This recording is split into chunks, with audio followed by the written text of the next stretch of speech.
police hatred. You look at Ferguson. You look at you go to very many places. Look at Oakland. Look what happened in Oakland. Look what happened in Baltimore. Look what happened. Frankly, it was more violent than what I'm even seeing now. But the reason is that the Democrats that run these cities don't want to talk like you about law and order. Okay, Steve, so the president's critics will say, listen, if he's complaining about what's happening in the cities now, it's happening on his watch. If he's going to complain about what happened under the Obama-Biden watch.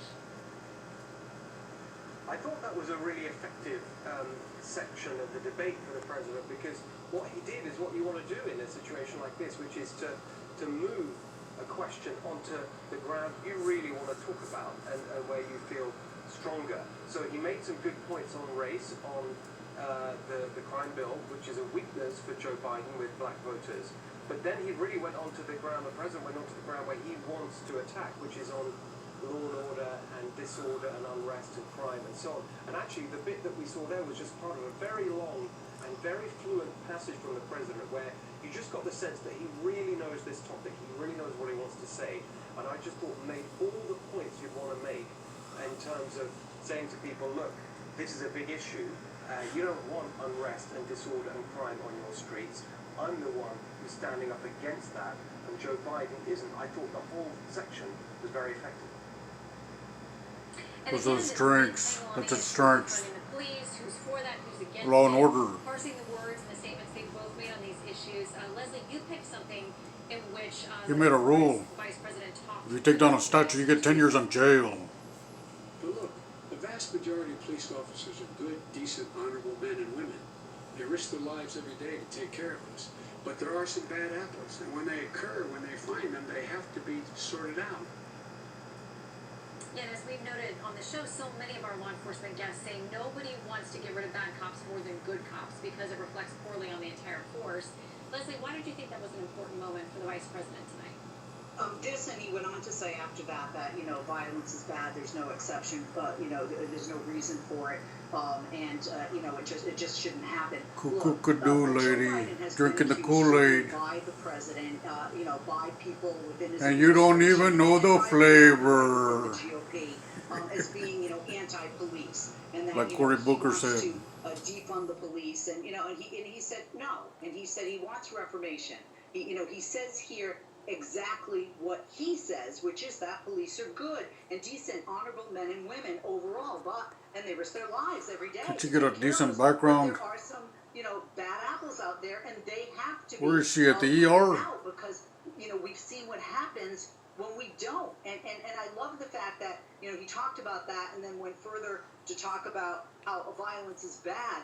The protests are good, and, First Amendment certainly, but absolutely no violence. And he was very clear because yeah, it took him long enough. A lot of people out there, and I see a lot of how many months did it take him? Saying that Joe Biden said exactly the opposite of this, and there you hear it from the horse's mouth, if you will. Joe Biden speaking positively about police officers, and this is where people can understand.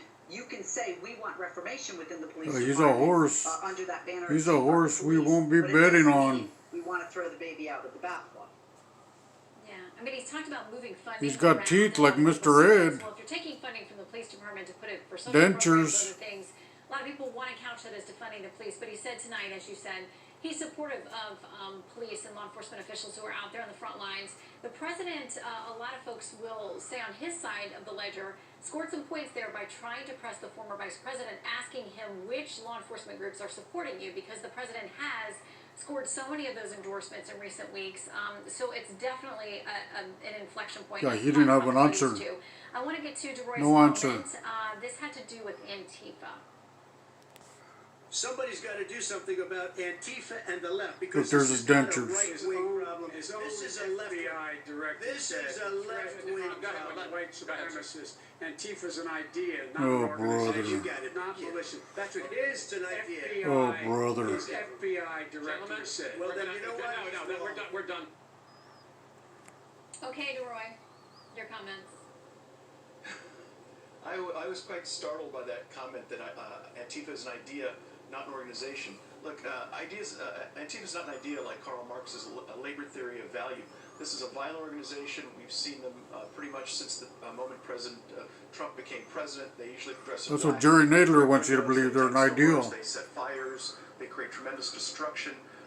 Ideas don't usually attack people, as Antifa did in Portland. Yeah, ideas don't start burning things. He actually ended up in the hospital with a cerebral hemorrhage. Most people Nobody don't got burned with an idea. ended up with their brains bleeding, not literally.